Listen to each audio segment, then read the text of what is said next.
मैं रफीक कामदार फिर एक बार मुमरा कौसा की पूरी आवाम को बताना चाहता हूं। देखिए, ये एक और नोटिस, ये मुमरा पुलिस स्टेशन के डिटेक्शन ब्रांच के हवलदार हैं, एड़के पाटिल, अन्ना बोला जाता है इनको, मैसेंजर है, वरिष्ठों के आदेश का पालन करने वाले, इनकी कोई चूक नहीं है।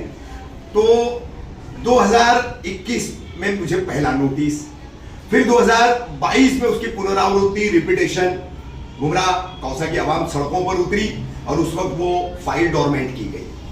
फिर 2023 में मुझे फिर से जो है तड़ीपारी का नोटिस, फिर उसके प्रोसेस की पूरी सुनवाई डीसीपी ऑफिस तक का, और फिर अचानक 30 अप्रैल 2023 को डायगर गांव में हिंदू धर्म जागरण सभा की खबरें लगाने के बाद में मेरा डायरेक्ट आदेश तड़ीपारी का 2023 में मई महीने में 25 मई को मैं मुमरा से बाहर गया। 30 अप्रैल 2024 को, यानी एक साल पूरा हो गया, मैं वापस आ गया। और उसके बाद मैंने विशालगढ़ मस्जिद दरगाह पर जो हमला हुआ उसके लिए ह्यूमन चैन का कॉल दिया, उसकी एक केस बनाई गई मुझ पर। फिर 15 अगस्त 2024 को बाबा रामगिरी ने आका नबी करीम सल्लल्लाहु ताला अलैहि वसल्लम की शान में जो गुस्ताखी की, उसमें मुमरा पुलिस मामला दर्ज नहीं कर रही थी, तो मैंने अवाम को एक कॉल दिया और उसमें भी एक एफआईआर मेरे खिलाफ दर्ज किया गया। फिर गोहरशाही का फितना जो दीन इस्लाम को नुकसान पहुंचा रहा है, मुसलमानों को वलगरा रहा है, और शकील बिन हनीफ का फितना, इन पर लगातार खबरें दिखाई गई। तो मिली जुली ताकतें जो है मेरे पीछे लगी हुई है और पुलिस जो है इनके साथ पूरी तरह से साइड गार्ड कर रही है। मुमरा पुलिस हो, एसीपी हो, डीसीपी हो या उनके ऊपर के अधिकारी हो, मुमरा में यह साबित करना चाहते हैं इस नोटिस के जरिए कि इस मुमरा कौसा को सिर्फ रफीक कामदार से खतरा है, यहां की शांति रफीक कामदार भंग करता है। क्योंकि इनके भ्रष्टाचार में दिखाता हूं ना, इनके ड्रग्स के जो कनेक्शंस है, कितने ड्रग्स के धंधे चल रहे हैं, कितने ड्रग्स वाले समाज सेवी बनकर के आजकल बकबकाते हैं और उन्हीं के सेटअप में जो है ये झूठी कार्रवाइयां करते हैं। इनके अधिकारियों के खिलाफ हाईकोर्ट में रीट दाखिल हो गए हैं, एंटी करप्शन ब्यूरो में कितनों के खिलाफ अर्जियां पड़ी है, जांच नहीं हो रही है।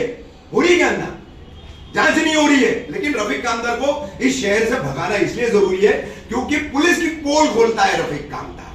तो मैंने तो मेरा फर्ज हमेशा अदा किया।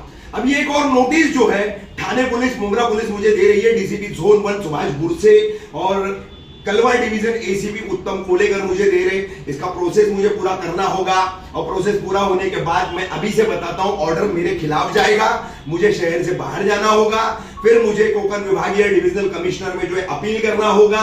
वहां पर जो है जल्दी मैटर की सुनवाई होती नहीं, कई महीने वहां काटने के बाद फिर हाईकोर्ट जाना होगा, क्योंकि वहां पर भी मुझे इंसाफ मिलने वाला नहीं। पिछली बार का मेरा अनुभव है और उसके पहले का भी अनुभव है।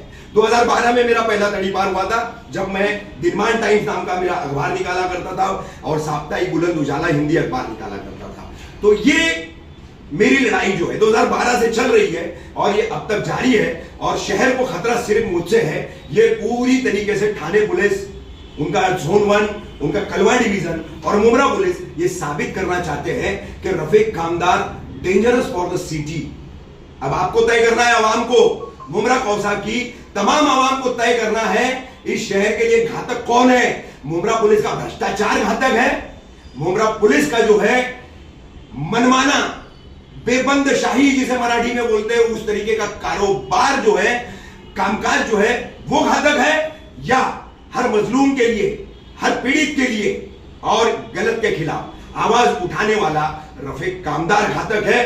फैसला आपके कोर्ट में होगा, मुमरा कौसा की थाने की आवाम के कोर्ट में होगा।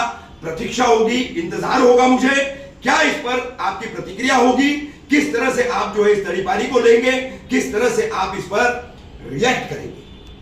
ये देखिए, मैं साइन कर रहा हूं नोटिस रिसीविंग पर, जो एसीपी कलवा डिवीजन से मुझे आई है, जो हवलदार अन्ना एड़के लेकर आए हैं, उसको मैं साइन कर रहा हूं।